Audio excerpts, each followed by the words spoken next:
Alright, let's do a deck tune changelog video. Last night I noticed Phenax, he's not been updated in a long time. One of my oldest decks, one that's had the fewest changes over the years. And last night, it was a 1v1 game, so it wasn't a good test.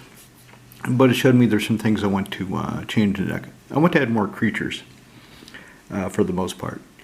So, the decision I made is I want to put Lawan's Cephalid Empress in there. If none of you are playing with Lawan and you're playing blue, you might want to think about her. I think she got reprinted, so she's cheap now. Even then, this foil from Torment, it's cheap, relatively, for a 15-year-old foil, 20-year-old foil. So, 3 in a blue for a 2/3 Cephalid Legend. Not a whole lot of Cephalid support, but yeah, I'm not doing tribal with this. When she comes into play, bounce all blue creatures your opponents control back to their hands. And they can't play blue creature spells. Boing! And she's a 2/3, so her toughness is higher than her power, which fits Phenax's theme. So she's going to go in. Question is what to take out. The deck has a problem with most of the creatures are high CMC. By shoving in something with 5 CMC, I'm not really helping myself with that regard. I'm not really lowering the overall converted mana cost.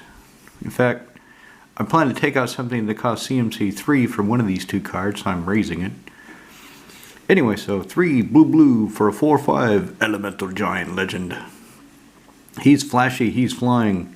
Spells I cast with CMC 5 or greater cost 1 less to cast and can't be countered. So he raises my overall CMC absolutely, but he lowers it effectively. So let's see what I can take out. So I don't want to take out any creatures, I don't think. Yeah, Dust Mantle Guildmage is part of a 2-card instant kill combo. Sometimes the deck just falls on its face, and I use the combo to just win. It feels kind of dirty, but I'm leaving it in there. Scarab God, Palinchron.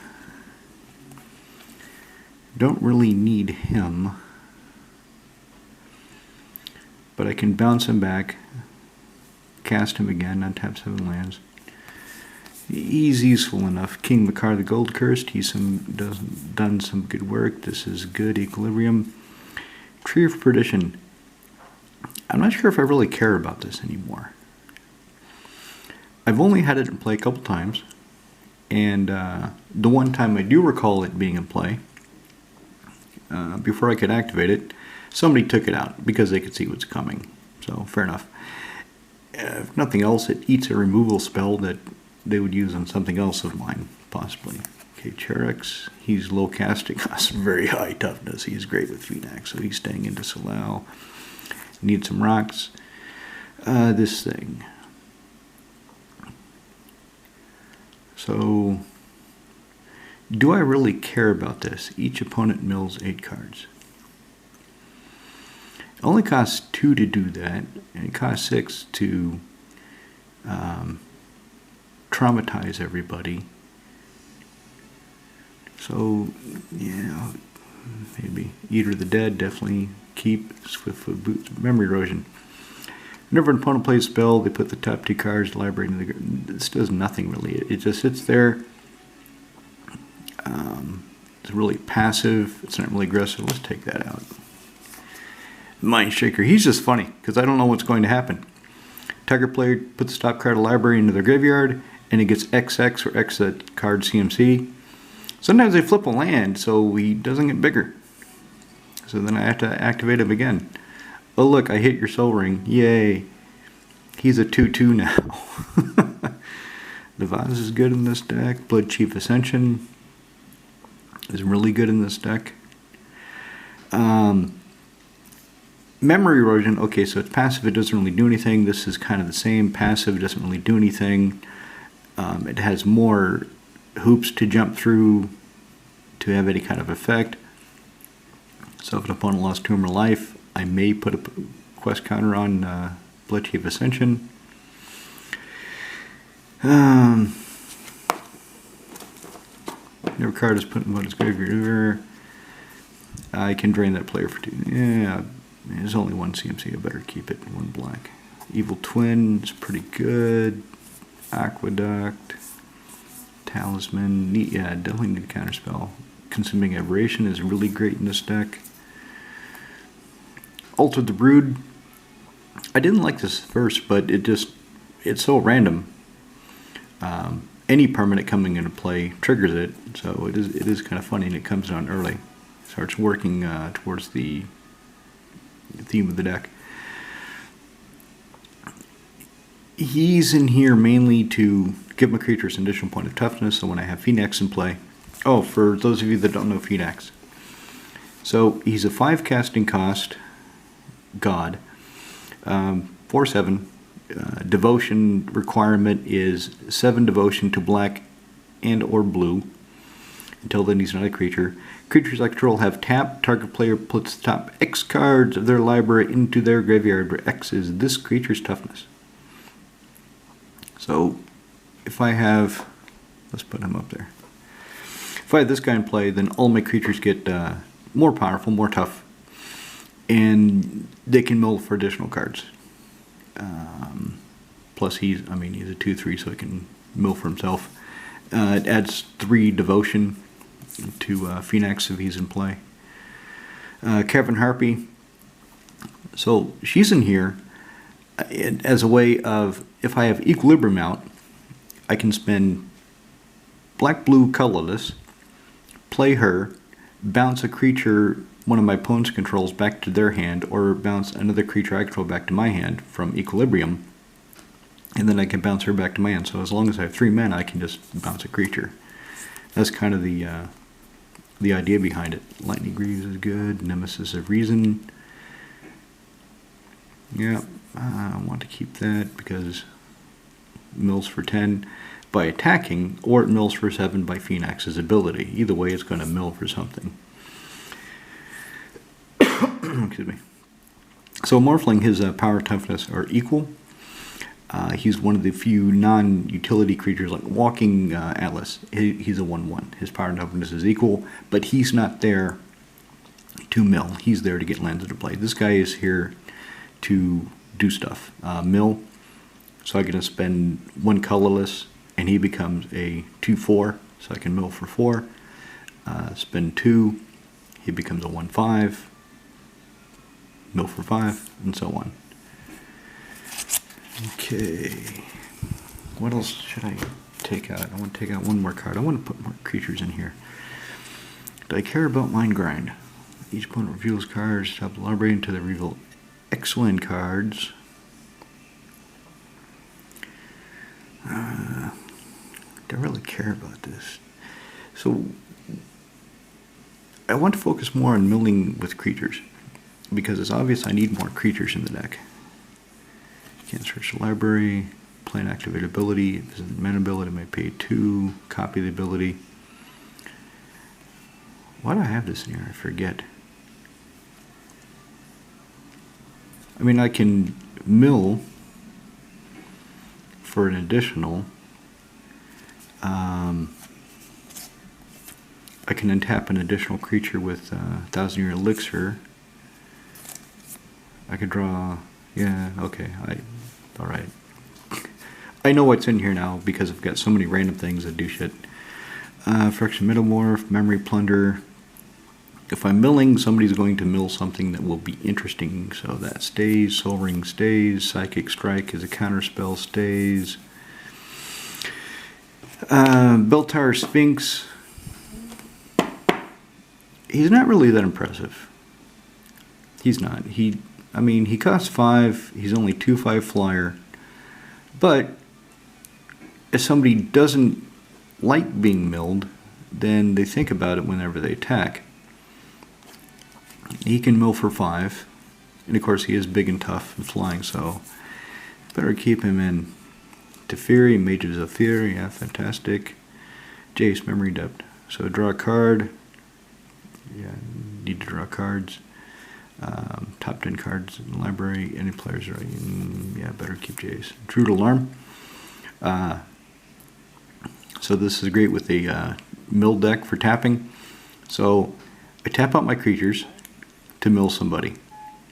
Or somebody is going to play a creature, and my creatures are untapped. Okay, in response to you casting the spell, I'm going to mill somebody with everything I have. Okay, then your creature resolves, and all my creatures untap, so I can mill for everything I have again if I want to. Consecrated Sphinx. Did I care about Ambassador Loquatus? He's kind of a good backup, because if I don't have that many creatures, but I have him, and say I have Cabal Carvers and Urborg Tomb of Yawgmoth, then at least I can use his activated ability a bunch of times and mill that way. Fate Stitcher, Beacon of Unrest, yeah, because people are going to put cool things in their graveyard. I'm going to help them put cool things in their graveyard and then steal them. Life's Finale is fantastic in this deck. I like it. Mind Crank, it's a part of a dirty combo, but I like the backup of having a dirty combo.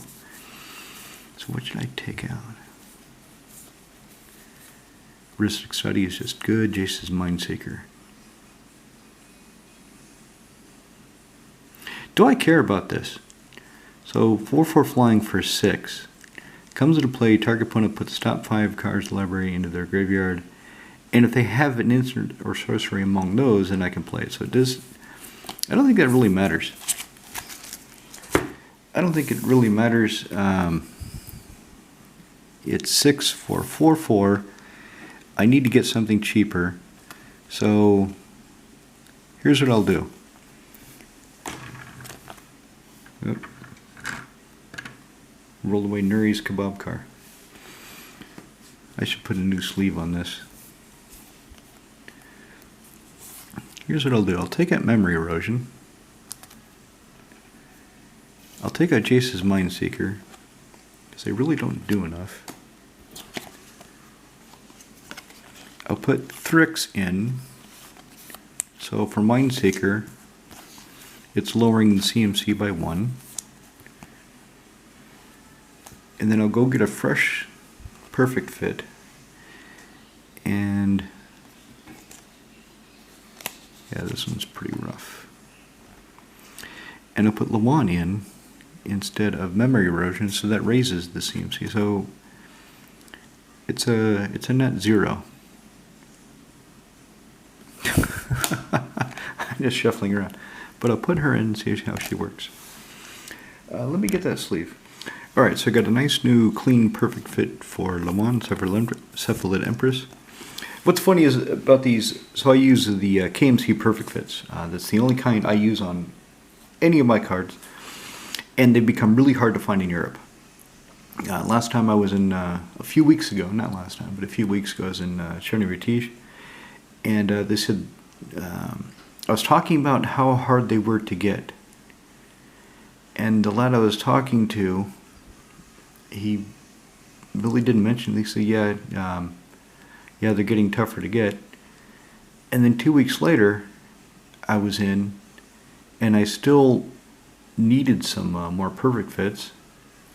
But if I go on MKM, there's a few sellers with them, nowhere near as many as there used to be, nowhere near. But the shipping, all the countries that have sellers offering them, are places where the shipping is like 12 euros, 10 euros. So it's pretty expensive. And I was complaining about this to to your man at the front desk. And he's, oh, we've got a bunch of them. Well, why did you tell me that a few weeks ago? It was a different guy, but kind of the same. Oh, how many do you want? Let me just get 2 for now. Since you've got a bunch, I can come get more later. So Lawan is in the new Perfect Fit. Phenax is now ready to go. I made the changes. So let me show you. I'll move Nuri over here. That's Nuri's Kebab Car. Let me do the next deck with changes. So Kenrith is getting something new. Kenny the Returned King. This is a Lego thing that I built probably 5 years ago. It's basically the pizza car, but I decided I wanted to make a kebab car. I know that's Silas Black, but I call him Nuri, after a friend of mine, a Turkish friend, and he thinks it's hilarious. He thinks it's funny as hell that I have this pizza car modified into a kebab car. So let me get back to the magic. That's what you're here for. So Kenrith. Kenrith is kind of a difficult deck to make changes to because he can have anything. Kenny can have anything. Problem is, if I put anything in there, there's the card I'm going to take out. I'm going to put that down. So because he can have anything, it's easy to screw up the deck because I built it carefully, formulaically, to remind everybody. It has 6 cards of each color from CMC 1 through 6. So this is the red CMC 4 card. This is the 2 CMC green card. This is the black CMC 4 card, and so on. I put in 5 mana rocks. I put in 5 cards representing each possible allied color pairing. I did not deal with enemy color pairings at all because I looked at my binder and I only had I didn't have a complete cycle that was interesting enough. I think blue-black, I do not have anything interesting enough. Oh, sorry, not blue-black. Blue-red. Blue-red, the options I had in my binder were underwhelming. So because I could not complete the cycle and have it be fun, I didn't put the enemy cycle in there. And then what I did to flesh out the deck, so I had 30 cards, representing 6 cards of each of the 5 colors. I had 5 mana rocks, so that's 35. I had an allied color cycle, that's 40. I still have 22 cards to play with, put in some more artifacts, and then I took 3 cards of each color of some effect that I wanted, some additional effect. So Thunder Dragon, Archangel of Thune, Eternal Witness for green. And green didn't get a full 3 supplemental cards because I thought of putting a ramp spell. Instead of a ramp spell, I put in a Burnished Heart.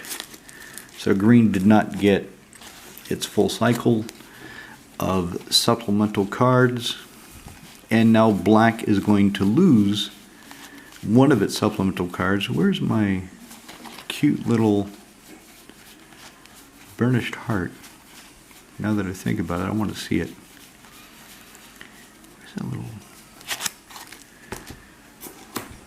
It's got to be in here because it's not in the smaller pile. Where the hell is it? There he is. Oh, he's just so damn cute. This is funny. I should use this art in some of my more brutal decks. Anything with a black theme, anything Jund. That's just funny. That's just cute. Anyway, let's talk about what's changing to Kenny. So last night I was playing with Cube. It was just some 1v1 EDH because the Genie and Roman weren't able to play. And I asked him, do you have anything for trade? I've got my trade binder. And he said, well, I've got 1 card, but I'm not sure if you want it. Okay, show it to me. I looked at it. Omnath, Locus of All. Okay, so 5 colors. I don't have any 5. Oh, wait, I've got Kenrith. But he's already the commander. What does this thing do? I've never seen it before. So it costs 5. The black is Direction mana. That's kind of interesting. If I lose unspent mana, it becomes black instead. Is that permanent? It's like the old Omnath. I just keep it? Okay. Beginning my pre-combat main phase, look at the top card of my library. I can reveal it if it has 3 or more colored mana symbols. How many does Kenny has? Kenny has 1, 2. Okay, I know Kenny has at least 2 cards with 3 colored mana symbols, but not many. Not many at all because he's a 5-color deck. I didn't want really arduous casting costs. So what is this? If you do, add 3 mana in combination, put it in my... Oh, wow. If you don't reveal it, put it in your hand anyway. Holy shit. So he's a 4/4. And if I've got Braid of Fire going... Where's the Braid of Fire? Braid of Fire. Where the hell are you? Where's that? CMC Red 2. Braid of Fire. Where are you? Dun, dun, dun, dun, dun. There it is. So, you're telling me if I have Braid of Fire going, and I get this mana during my upkeep, and then I lose it when I shift from upkeep to draw, because you don't keep mana between steps. If I've got Omnath out, then I keep this mana, whatever I didn't spend, and it just turns to black.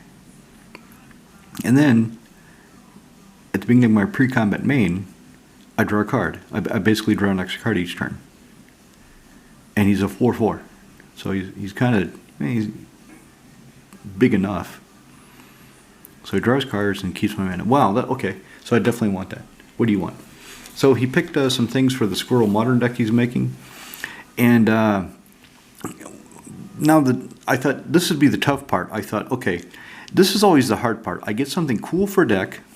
I get something new, get something I haven't seen before, something I haven't really thought about. What do I take out? What the hell do I take out? That's the tough part. Then I'm just looking over his deck list and Exsanguinate. Okay, it's one of the supplemental black cards. It is nothing I really wanted in the deck. I just needed another black card, so I pulled it out of the binder and I shoved it in. I don't really want to do this because Kenny gives me life. This card just kind of wins out of nowhere. I don't like playing too many of those. I like it when, yes, I do play infinite combos, but I play them so my opponents get a hint of what could happen. They can see it coming. So, for example, Mindcrank and Dimir Guildmage. The more experienced players, especially the Genie, if they see the Mindcrank, they know something dirty can happen. If they see Dimir Guildmage, they really know something dirty can happen, even if the Mindcrank isn't in play. And if you see both in play, they're like, can you activate it now? And if I can, okay, next game.